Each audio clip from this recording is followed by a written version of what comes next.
Hi guys, I'm back. So this is the first time I've given this talk, and I don't know how long it's going to be.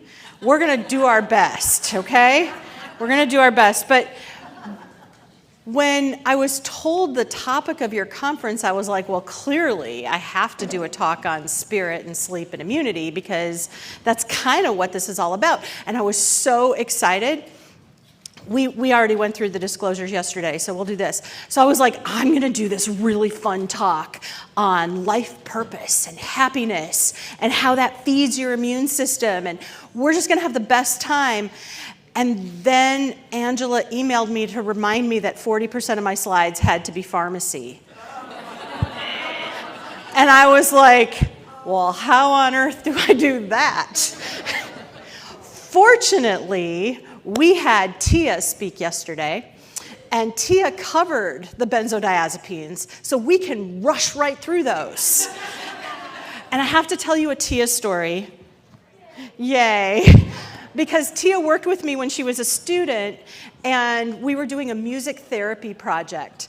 And I remember sitting at this conference table with all the students who were working on this project, and we were trying to come up with what was the best music to include in our music therapy intervention. And Tia was like, well, clearly we have to include Led Zeppelin, California. And I was like, clearly? That's what everybody's going to resonate with, is Led Zeppelin, California? And so I asked her yesterday, and she would still include Led Zeppelin, California as music therapy. But it was really funny because some students were like, well, please, please, please don't put in the Beatles. And other people were like, of course you put in the Beatles. It makes everybody happy. And we want to make people happy. And it's so interesting because it's so much preference. But it leads me to my first slide, which is happiness is intrinsic. It's about you and how you perceive the events in your life and the stories you tell yourself. And one of the things that we're learning is that the brain doesn't know the difference, right? When you tell yourself a story, this is why affirmations work, because the brain doesn't know that you haven't just experienced some happy event. It just thinks that you're happy. So what we're going to do today is we're going to talk about sleep. We're going to talk about the biology of sleep, sleep and immunity, the pharmacology of sleep, which will be very fast. And then we'll talk about spiritual well-being and life purpose and how that influences sleep and immunity. And believe it or not, there actually is some research behind that. So let's start by talking about sleep. Aw, right? My goal is to make you happy in this talk. And so there's lots of pictures of baby puppies, because that makes us happy and that increases our salivary IgA. So you all have just had a lovely boost of immunity right there. So first, how do we define sleep? And what was initially done is people said, well, sleep is behavioral. It's sustained immobility, except that there are exceptions. It turns out that dolphins and seals and whales all move while they're sleeping. So yes, you could come across a sleeping whale on a whale watching journey. Then we said, well, maybe it's that you sleep lying down, and so it's got a characteristic posture. But horses and elephants sleep while standing up. So that's not it either. Instead, right, sleep is reduced responsiveness to external stimuli. Okay, so we essentially are unable to respond while we're sleeping. And I test this on my husband all the time. I'm sure he does. My husband has periodic limb movement disorder, so he'll be sleeping, and all of a sudden his arm will shoot into the air, and he'll be sleeping, and next thing you know, he's humming a tune. And I'm like, are you awake? Nope. He's sleeping, and when I poke him, he's definitely got reduced responsiveness. Okay, so where are we talking about here? We're talking about the sun hitting your eye. That activates the suprachiasmatic nucleus. That's a good hangman word. Save that. Nobody gets it. Suprachiasmatic nucleus. The suprachiasmatic nucleus is the master clock that lives in your brain. But all of your peripheral body also has little internal, we call them peripheral clocks, in all of those peripheral cells. So the suprachiasmatic nucleus is the master clock, and it communicates with all the peripheral clocks in the rest of your cells. And that's going to be then what controls your immunity, your metabolism, your temperature. What we're most used to looking at with respect to sleep, of course, is cortisol and melatonin. And melatonin puts us to sleep at night, and then it drops in the morning when cortisol peaks. Our cortisol peak is dependent on our age, what time that happens. When you are a teenager, it doesn't happen usually till 10 or 11 a.m., which is why teenagers have such a hard time waking up in the morning, and we send them to school anyway. As we age, that cortisol peak moves backwards, right? So by the time we're in our 50s and our 60s, we're getting up at 4 a.m. and having dinner at 4 p.m., apparently. But it's not just these two hormones. It turns out that there's a variety of neurotransmitters and cytokines that are involved in the biology of sleep. And I liked this figure because it shows you GABA, and we talked yesterday about the fact that GABA is what keeps you asleep, but you'll see that GABA doesn't go up and stay up, right? It goes up, and then it has some periodicity as well. We also see that histamine is there. Histamine is that dotted bar. So histamine goes up right before you go into REM sleep, and then it drops again. And then it goes up, and then it drops again. And for people who are having trouble sleeping, many of you probably know that an antihistamine will often help them sleep. Acetylcholine is involved in our sleep pattern as well. It's highest when we're during our REM sleep, and lowest when we're in our slow wave sleep. And then serotonin is also involved in our sleep. After we come out of REM, we get a peak in serotonin. And the fact that that serotonin should say to you immediately, oh, the microbiome must be involved because the microbiome is making 95% of our serotonin. So we'll talk about where serotonin comes in here in just a second. Now, there are also cytokines involved in sleep. So even though they were defined by the immune system, our cytokines act like neurotransmitters in much of the body. And I think that if a neurologist had discovered them, they would have been called neurotransmitters. So they function in very much the same way. It turns out that 2 of our cytokines are wake promoting, and 3 of our cytokines are sleep promoting. Yesterday, we talked about IL-1 beta being sleep promoting because it makes you feel malaised and tired and fatigued when you have an infection. But TNF alpha is also sleep promoting. And we know when we put people on TNF alpha inhibitors, they often have trouble sleeping. So if you've got somebody on a biologic for rheumatoid arthritis, sleep is often an issue that they will develop. IL-10 is a cytokine that we find in our gut and our lungs and a lot of mucosal surfaces. It's associated with tolerance. It's associated with when we don't want to react to an immune thing. IL-13, anybody remember what IL-13 does? Should I give you a hint? Not going to forget now, are you? It's mucus. IL-13 is mucus production. So it turns out that IL-13 is wake promoting because you would choke on your mucus if you didn't wake up when you produced it, right? So if you have a lot of mucus, and you'll see like people who have postnasal drip often have a hard time sleeping, the IL-13 is triggering them to be awake, probably because you would choke on your mucus. IL-18 might be another cytokine you don't recognize. It's part of the IL-1 superfamily, and we're going to talk about that in a couple of slides anyway, so we'll come back to that. Now, the microbiome is also involved in sleep. Don't do what your brain is telling you to do and start on the yellow left-hand side. Instead, start at the brain. we've got our suprachiasmatic nucleus in the green there, right? And then you've got the microbiome right in the middle. And what you'll see is the suprachiasmatic nucleus is going down to all those other organs, to the peripheral cells, to tell those peripheral clocks when they should be awake and when they should be sleeping.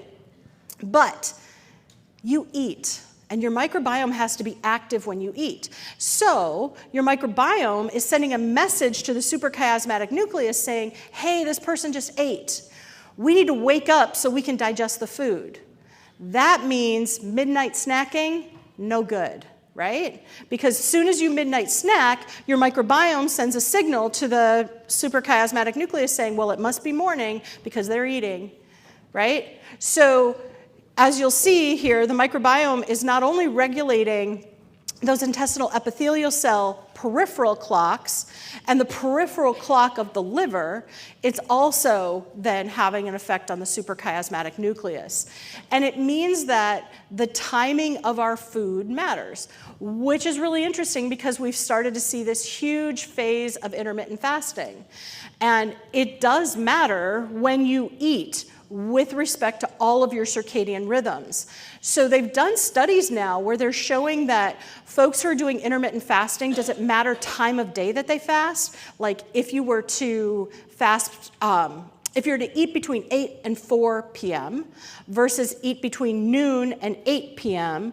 versus eat between noon and 6 p.m., they're like shortening that window and lengthening that window and seeing does it have an effect on sleep. And what do you think? Yeah, of course it does. Of course it does. So for sleep, the ideal is eating actually between 8 a.m. and 4 p.m., not between noon and 8 p.m., because you want to stop eating earlier. However, what the intermittent fasting data also shows is it doesn't matter whether you're eating for an 8-hour window or a 6-hour window or a 4-hour window in terms of the benefits of the fast. All of those are equally beneficial. So as long as that fast is a minimum of 12 hours, you tend to get the same medicinal effect. All right, yesterday we mentioned tryptophan biochemistry, and we're going to bring that up again because it is highly involved in sleep. When you eat tryptophan, you're going to produce serotonin, and that serotonin is going to go on to produce melatonin. We all know that because when we eat turkey at Thanksgiving, my family is not a turkey family, by the way. We eat steak at Thanksgiving. When you eat turkey at Thanksgiving, you digest tryptophan and it puts you to sleep, along with all of the heavy carbs, like the mashed potatoes and whatnot. But if you look at the gut, which is where the majority of the tryptophan is being metabolized, you'll see that tryptophan has a variety of different pathways with it. The bottom left pathway is that kynurenine pathway that we talked about yesterday, where tryptophan can be digested into kynurenines and quinolones. But there's a variety of other tryptophan pathways that are happening, and if you're going to sleep well, you need to make sure that there's enough tryptophan in your diet. And so this morning, when they were talking about, when Dr. Tom was talking about the fact that a lot of people don't get enough protein, you're not going to sleep well if you don't have enough protein. If you don't have enough tryptophan, you're not going to produce serotonin and melatonin. If you don't have enough tyrosine, you're not going to produce dopamine. So really, the amino acids that we're getting are super important to our sleep quality. So if we're putting it together, wake is associated with cortisol, serotonin, acetylcholine, histamine, and orexin. And the cytokines IL-10, I threw IL-4 in there because I found a paper that said IL-4 is also involved in waking, probably because it stimulates production of dopamine. Our sleep hormones are then melatonin, GABA, IL-1, IL-6, and TNF-alpha. So if we want to sleep, I know we just needed another cute baby animal picture, okay? If we want to sleep, we're talking melatonin, GABA, IL-1, and TNF-alpha. All right, how do we bring in the immune system? Well, as we just talked about, certain cytokines promote sleep, specifically our inflammatory cytokines. So when people have a lot of inflammation in their body, they're going to want to sleep. This is one of the reasons it's hard for them to get off the couch and exercise and whatnot, is that the inflammatory cytokines are promoting them going to sleep. Why? Probably so you can conserve energy, so you can use those amino acids to make antibodies and T cells and cytokines and all the things to fight an infection, as opposed to using them to go out and run the mile, right? Our specific immunity actually promotes wakefulness. So if you have allergies, which are associated with IL-4 and IL-13, you have a hard time going to sleep, partly because of the mucus production. And then as we resolve an infection, IL-10 lets us go back to a normal sleep-wake cycle. But we live in this 24/7 society. Well, I live in rural Oregon. We don't live in a 24/7 society out there. But East Coast, you live in a 24/7 society. We also have a smartphone addiction, which means we're constantly exposed to blue light, which means our eyes are constantly absorbing that light and telling our suprachiasmatic nucleus to wake the heck up. We have a poor diet, which doesn't tend to be a good source of tryptophan and tyrosine. We have sleep apnea. And I'm reading the book now, and I know I'm behind the times, but have you read Breathe? Yeah, right? So you need to close your mouth, right, when you sleep. And that will help fix the sleep apnea. So I did buy tape, and I have taped my mouth shut at night now. The first couple times, not so much fun. I've tried taping my husband's mouth shut. Not successful. Yeah, not successful. And then there's stress. There's stress. So what that's left us with is fatigue, excess daytime sleepiness, and impaired cognitive performance. It's much more than that, though, and I told you I would come back to the IL-1 superfamily. If we look at what's actually happening at the intracellular level, what we see is that sleep is having an effect on interleukin-1, interleukin-18, all of the inflammatory cytokines. And when we group all of these things together, we call it an inflammasome. Okay, so you may have heard of the interleukin-1 inflammasome or the NLRP3 inflammasome during COVID, because it's one of the things that COVID had an effect on. It turns out that when you sleep at night, it's a reset button for inflammation. Okay, so IL-1, IL-18, all those things, they're grouped together in an inflammasome. You sleep through the night, and your body says, okay, we're going to shut all these things down, and then you get to start the next day with a clean slate, no inflammation. Yeah, how many people are having that experience, right? Because usually, if you have high IL-1, IL-18, those sorts of things, you also have high stress. And if you have high stress, then you aren't sleeping through the night. You're waking up, well, let's go Chinese medicine, right? Stress. You're waking up, that's excess liver qi between 1 and 3 o'clock in the morning, right? Whereas grief, excess lung qi, it's going to be 3 to 5 a.m. And it's, in my experience, it's very predictable that you can tell whether someone is dealing with grief or stress by when they wake up. So if we look at all of the things that are affected by sleep, our immune system is a major one. And at the top of this slide, you'll see that acute sleep deprivation means that you are unable to respond to infectious disease. You don't have a good Th1 response. What happened during the pandemic? We had a whole part of our society that couldn't respond to the infectious disease. We had a whole part of our society that couldn't mount a Th1 response. They got stuck in inflammation, could not mount Th1, and passed away as a result. So we have a problem if we can't sleep through the night and we can't mount a Th1 response to an infectious disease. On the other hand, chronic sleep deprivation increases our inflammation. So if we already had a strong inflammatory response and now we don't sleep well, our inflammation goes through the roof. All right, here we go. You can tell I'm not into drugs. So let's talk about the pharmacology of sleep, and let's start without it. Cognitive behavioral therapy. This is the first go-to for sleep.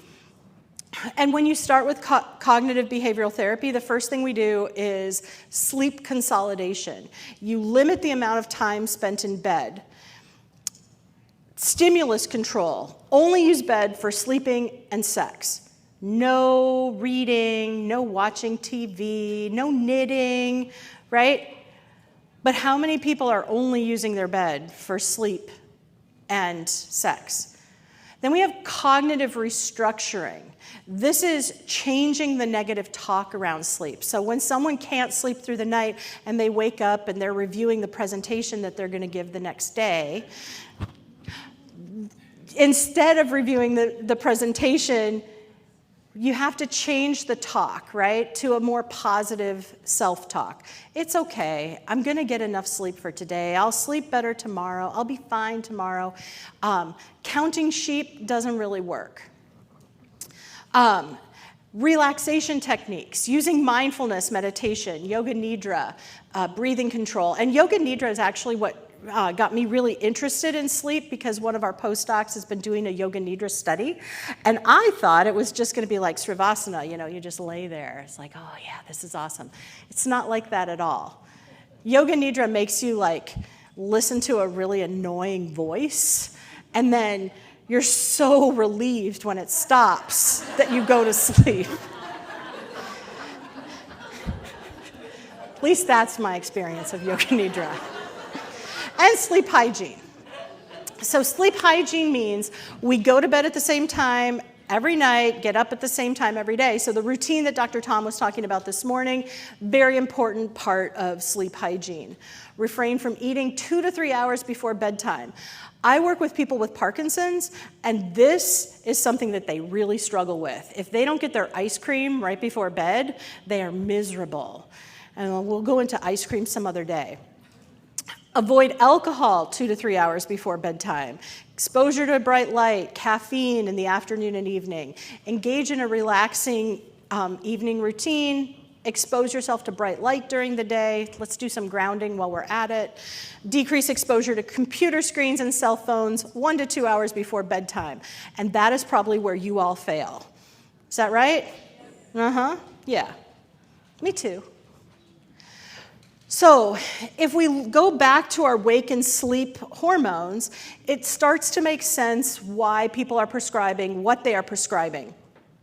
You see that a lot of times people are prescribing SSRIs and antihistamines for sleep, and that is because of the neurotransmitters that are involved in the wake cycle. And then the other things that we prescribe, Ramelton is a drug version of melatonin. Actually, it doesn't even work as well as melatonin, so I don't know why we have this drug at all. GABA is going to be stimulated by our benzodiazepines. Well, it's not stimulated by. The benzodiazepines bind to the GABA receptor, as Tia so beautifully described yesterday, so I don't have to do it today. And then the non-benzos, and then anti-inflammatories and biologics. So start with CBT. If that doesn't work, we go to hypnotics or Ramelton. Essentially go to melatonin. And if that doesn't work, then people go on to a sedating antidepressant or a benzo or non-benzo. The benzos that are being used for sleep, and I can rush through these now because, again, Tia gave you such a good overview of them yesterday. I just put it in a table format. So if you're interested, you can use these. If you want to get people off of these, make sure you taper because it is not a fun thing to do. And there are lots of side effects, and this is where we pull in what John taught us yesterday. People who are on benzodiazepines typically have big problems with their bones. So we see a large increase in hip fractures, partly due to the biological effects of the benzodiazepines and partly due to the fact that people don't wake up well and they trip and fall. We also have the short-acting benzos with more hip fractures than long-acting benzos. There's memory and cognitive impairment, increased risk of traffic accidents. Again, people aren't waking up. Risk of tolerance, dependence, and abuse potential. Interestingly, Even though benzodiazepines are widely accepted in the medical community as being an addictive substance, they have managed to get themselves classified by the FDA as non-addictive. I know. Much like opioids initially were, right? That according to the FDA, this is not a true addiction because it doesn't stimulate exactly the same addictive pathway that we talked about yesterday. However, another interesting little side note is that there are so many people on benzodiazepines in LA and it turns out that the water filtration system doesn't filtrate them out because they're little tiny molecules. And so if you run water faucets in LA, the water is contaminated with benzodiazepines. Insane, right? Yeah. We do manage to poison ourselves one way or another. We've also got non-benzodiazepines. The non-benzodiazepines are a little bit safer than the benzos, although I have to say that the evidence is really insufficient. Like, there's just not been enough studies on these drugs to say whether they're truly safer than a benzodiazepine. You can get rebound insomnia.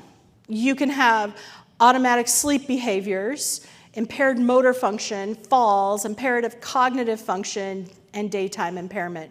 So really going with the cognitive behavioral therapy, if we can do that, so much better. There were some dosing changes in 2013, and I'm going to let you guys, essentially they cut the dose in half, but I'm going to let you guys read these so that we can go on to more fun stuff, okay? The Ramelton is the melatonin that I told you about. It's a drug form of melatonin. It binds to melatonin receptors, has a half-life of 1.5 to somewhere around 5 hours. But it doesn't actually, if you look at the data, it really doesn't improve sleep that much. So I don't even know why we actually administer this other than, well, there's no side effects really, so yeah, whatever. Now, here's something that we started to talk about yesterday I think is really important, and that is that anytime we take a medication, whether it is an antibiotic or a non-antibiotic, it has an effect on the microbiome. And it can have a direct effect or an indirect effect. And one of the things that we've discovered, so here are the potential effects. We can see reduced metabolism, we can see epigenetic changes, so that's demethylation, deamination, decarboxylation, et cetera. We can see hydrolysis effects, glutathione conjugation, and acetylcholine issues. So we can have activation of the drug by the microbiome, we could have inactivation of a drug by the microbiome, and we can have enterohepatic recirculation. And I have a picture of that, which is a little complicated, but just so you know, if something goes through enterohepatic recirculation, it's going to last much longer. Typically, the cycling through the liver extends the length of that half-life of a drug. The microbiome is showing bioaccumulation of drugs, meaning that some drugs on the left side cause the overgrowth of certain microbes, and you'll actually see the drug inside the microbe. So your microbiome is conserving that drug and doling it out over time. The microbiome can also be killed by some drugs. That's what you're seeing on the right side, the red lines. So some medications, and these are not all sleep medications here, some medications are killing certain microbes. So we're seeing dysbiosis in people. It's not just when they had their less dose of antibiotics, it's have they had any medications. And that's where this movement to psychobiotics, to having probiotics that actually have a positive effect on our mental health, is a good thing. We also know that some psychobiotics, particularly some of the lactobacillus and bifidobacterium strains, can help people sleep. The big thing that is key are the microbial metabolites. So you eat something, the microbiome digests it, the metabolites come out the other side, and what we see is that In your body, you have different microbes on your skin, on your tongue, in your vagina, in your gut, all over the place, right? And so up on the top here, we're just looking at a phyla level of different microbes, and you'll see that each of those different panels is a different location on a single person. And you see different microbes in any different location. But if you look at the bottom panel, those are the metabolites that are produced. So you have different sets of microbes, they produce the same metabolites. Interesting, right? Here's where it gets more interesting. It turns out, this is a study by Visconti et al., and it turns out they were looking to say, like we say this all the time, your microbiome is like your fingerprint, right? Yours is unique to you, yours is unique to you, yours is unique, but the metabolites are conserved. So while we see that the microbes between people are not really shared that much, there's like between 4 and 40% homology between my microbes and yours. The metabolites are very conserved. There's 80% homology with our metabolites. This is why it's interesting that we give everybody the same probiotic, right? Why would we do that? Your microbes are different than mine. But we could give everybody the same metabolites, right? So thinking about that makes us think differently about how we approach that microbiome. So we have our baseline microbiome, right? Our baseline microbiome is going to change the metabolism of our sleep medications. So when you have one person who responds to a sleep medication and another person who doesn't respond, baseline microbiome can totally be responsible for that. You also see differences in side effects based on the baseline microbiome. All right, let's spend our last few minutes talking about spirit. So why can't we sleep? Well, the American Psychological Association has been doing all this research during the pandemic, and 2022 is about as bad as it has ever been. I think we all feel that, don't we? I mean, not while we're here in this lovely little utopia, but when we go back out into the real world and people cut us off in traffic and flip us off and yell at us because we don't share the same political views, yeah, I mean, it's pretty bad out there. It turns out that only 20% of people are currently satisfied with the moral and ethical climate that we are in right now. And only 30% are satisfied with the distribution of wealth and income. Our overall quality of life satisfaction is 69%. So most people rate their quality of life as like 70%, not so good. Barbara Fredrickson is this researcher in North Carolina, and she wrote a book called Love 2.0. If you haven't read it, it's an interesting book. But in it, she defines eudaimonic happiness versus hedonic happiness. You know what this is. Eudaimonic happiness is the type of happiness you get from having purpose in your life. Contentment, self-actualization, right? That's eudaimonic. Hedonic happiness is achieved through experiences of pleasure and enjoyment. So did you go check out the spa, right? Those sorts of things. So eudaimonic, happy, fulfilling life. Hedonic is experiences. Now, here's what's interesting.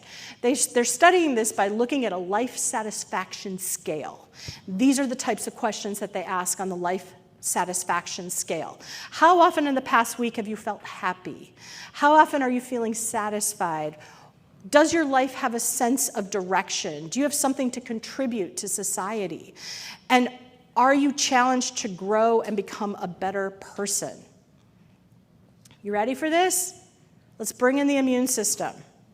It turns out that hedonic happiness and eudaimonic happiness are opposites. Eudaimonic happiness is anti-inflammatory, right? Hedonic happiness, pro-inflammatory. Who would have thought that going and getting a massage was not good for you? It's not that it's not good for you. It's just that what happens is we get on, so hedonic, here's the punchline, hedonic, inflammation, eudaimonic, no inflammation. We get on a hedonic treadmill, right? We have a desire, we strive to get that massage, we obtain it, we enjoy it, and then we adapt, and then we need more. And we need to have a massage twice a week, right? And there's stress in trying to seek out that twice a week massage. And then we need a 2-hour massage because 1 hour isn't enough anymore. And what happens is this hedonic treadmill causes stress, and that stress increases inflammation instead of decreasing inflammation. So why do people become unhappy? We set our expectations too high, or we think we're special. We're a snowflake, but we can't figure out why, right? Or we measure our happiness in the wrong units, like wealth or nice pair of shoes, Jimmy Choos. I don't know where that came from. I certainly don't do that. But the big thing is we get used to what we have and we want more and more and more. And we are certainly a culture of bigger, better, faster, more. I always laugh when I see people, this maybe is mean, and if you're one of those people, I apologize in advance, but I laugh when I see a Porsche stuck in traffic. I'm like that baby wants to run free, and there you are, inner city New York in your Porsche, and you can't go more than a block without getting stopped by a light. We also confuse not being bad with being good. We try to find meaning in being unhappy. Oh, I'm unhappy because, and it's the martyr syndrome. We hope that other people will make us happy. We desire happiness less than we fear disappointment. We find commiserators. We believe that happiness is selfish. I had this conversation with a friend of mine recently who's like, well, there's people in my church who are undergoing so much, and so I shouldn't be happy because that would be selfish. I'm like, whoa, how does that help them, you being unhappy? We think that misery follows happiness. So if I'm going to be happy, well, then it's just going to go away, and then I'm going to be miserable. And we don't see the impact of our work. So as we go through this with our patients, we have to remember that on Maslow's hierarchy of needs, that self-actualization and self-transcendence is near the top. And I know I raved about Dr. Tom's talk yesterday, but I was like, oh, there's so many parallels of things that we're talking about in just in different ways. When you have those patients that you've been seeing for years and years and years, you start being able to talk about these things, right? Because at that point, they're willing to share their unhappiness with you. And one of the reasons that I wanted to talk about this is I saw a talk by Tracy Gaudet. Tracy, for those of you who don't know, Tracy Gaudet is the MD who worked on bringing integrative medicine into the VA. So she developed a bunch of the curriculum at Duke and then brought it to the VA healthcare system. And so here you're working with veterans whose whole life purpose was serving the country. And then they come home and their life purpose is taken away. And they're unhappy, and they become addicts, and they gain weight and have all sorts of health issues. And what they discovered in the VA is that it wasn't about their health issues. It was about their lack of life purpose. Now, and this was the conversation that they were having, is it the physician's job to have that conversation? Yes. I think in naturopathic medicine, we might say yes. Conventional medicine says no. That's a minister's job. Life purpose, right? And what they found at the VA was that having the life purpose conversation actually was best when it was coming from a peer. So if they formed peer support groups to talk about life purpose, and life purpose could be anything from their children or their family or a job or like just coming up with something that was life purpose, made a huge difference in all their health outcomes. If you can't figure that part out, you're not going to solve the obesity. So what are the building blocks of eudaimonic happiness? Self-acceptance, autonomy, personal growth, environmental mastery, purpose in life, and positive relationships. The Japanese have a term for this. It's called ikigai. Want to try it? Ikigai. Ikigai. This is what I want you to take home. Ikigai. Ikigai is when what you love overlaps with what you're good at, which overlaps with what you can be paid for, that's what we struggle with a lot, overlaps with what the world needs, right? When you get all four of those things overlapping, that's when we see self-actualization. If you have two things overlap, but not the other things, then you might have delight and fullness, but no wealth, right? Or you might have excitement and complacency, but a sense of uncertainty. So really what we want are all of those things to overlap. And hopefully we can achieve that for ourselves and our patients. So to summarize, sleep involves hormones, neurotransmitters, cytokines, and microbial metabolites. And bringing in that eating part, I think, is an important aspect. Inability to sleep might have as much to do with stress and life purpose as it does with blue light. So how can we inspire ikigai in our patients and ourselves? Thank you. I made it again.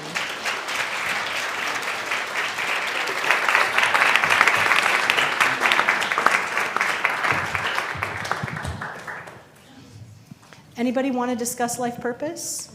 Just kidding. We got a question up here. Excuse me. It's okay. So, dare I say, when do we begin to talk about a relationship with the divine? Yeah, well, I think that is why in the VA system, doctors didn't want to do it, because they didn't feel like that was their place.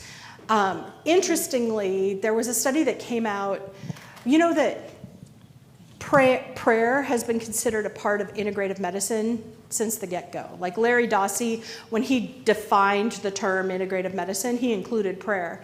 And we actually wrote a paper in 2009, I think, on whether or not prayer was truly alternative medicine, in that when you group prayer with integrative medicine, then it turns out that you flip all the statistics. So black people all of a sudden are the biggest users of integrative medicine because they go to church and pray. And so we had Kim Tippins, who was one of our BIPOC researchers, who was like, this is bullshit. Black people are not the largest users of integrative medicine, and just because you go to church doesn't mean you're an integrative medicine user. And just because you pray doesn't mean you use integrative medicine. So should integrative medicine encompass prayer or not? Now, clearly, spirit is part of our health, and it's a conversation we need to have. And Dr. Tom talked about this again yesterday, right? Like we need to have those conversations, and it doesn't have to be about religion, but it should be about spirit and spiritual growth. And who's the best person to have that conversation? People aren't having that conversation with their pastors and their ministers and their spiritual advisors. So if nobody's having that conversation, there's a gaping hole there that we need to fill. And I think it is a role of a physician to have that conversation about spirituality. Personally, I think that. But you can disagree with me, because you're the ones on the front lines who have to have the conversation, right?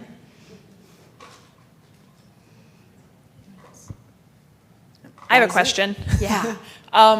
Any thoughts? So I have a few patients that are starting to wear Fitbits before bed, and they're realizing they're never getting into REM sleep. Yeah. Any thoughts about that? I know you talked about the histamines, and so any thoughts about what could be happening there? Yeah, the wearables are super interesting, right? The Aura rings, the Fitbits, the Whoop bands. There's all sorts of new wearables out there that are finally showing people what their actual sleep patterns are, and now they're starting to panic about their sleep patterns because they're like, oh my God, I'm not doing that. So again, it's all the sleep hygiene things are the same reasons why they're not reaching that phase of REM sleep. So it still goes straight through the sleep hygiene aspect. But people are finally starting to be aware of the fact. Before this, they just assumed that if they went to bed at night and they got up in the morning that, well, they slept, right? Yeah. Okay. Aura, by the way, is doing a great job. They're a company out of Finland, and they're doing a great job of capturing data. So during COVID, people who had Aura rings were able to say, you can use my data for research, and they have collected all sorts of data on heart rate variability and sleep performance while people had a COVID infection. And so we're gonna have a ton of data from that. It's pretty interesting. I see that oh, okay. I was like, am I going to get pulled off the stage? John has a question over here. I think it's great to collect all that info from those Aura rings and everything, but my personal feeling is like these people are wearing a computer to sleep. I just can't imagine that's good, but I have no data. I'm just wondering if you have any thought about that. You'll see that I don't wear anything, right? I am one of those people who is significantly impacted by even a wristwatch. Like, absolutely. There are magnetic fields associated with all of these things, right? Your body doesn't end here or here. It's way farther out when you start to include the energetic field. So yeah, I personally can't do it. Some people say that they actually sleep better when they wear an Aura ring because it tells them whether they've got good heart rate variability or not. I don't know. I think that we do giant experiments on the entire population all the time. 5G is a good one. Yeah, my global health students have done research into some of that stuff, and it's, yeah, interesting. My understanding is that some of them you can turn off at night, the Bluetooth piece, but I won't wear one, but people have been trying to convince me, so I don't know if you have thoughts. So you can turn the Bluetooth aspect off? Yeah.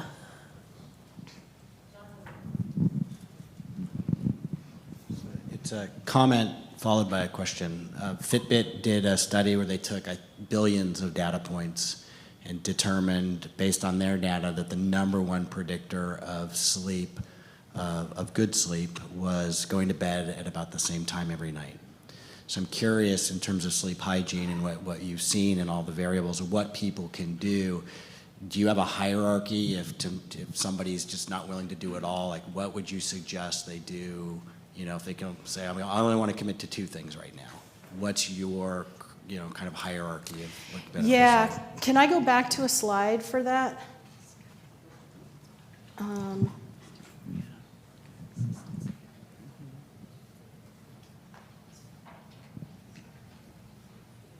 right. So the sleep hygiene one, on this slide, it is hierarchical. So going to bed at the same time, come back. Sorry, I'm not a PC person. And I was trying to pick that slide, there we go. Okay, so going to bed at the same time every night was the #1 predictor of good sleep. Refraining from eating 2 to 3 hours before bedtime was #2. And literally working your way down this list. I personally thought that exposure to computer screens and cell phones was going to be higher up the list. It's not higher up the list. But you're right. I mean, that would make sense from Fitbit. I didn't know that data. I just looking at the literature, this is what the literature suggests. Yeah? This is sleep quantity, though. That's true. That's true, because in this particular study, people weren't wearing a sleep monitor.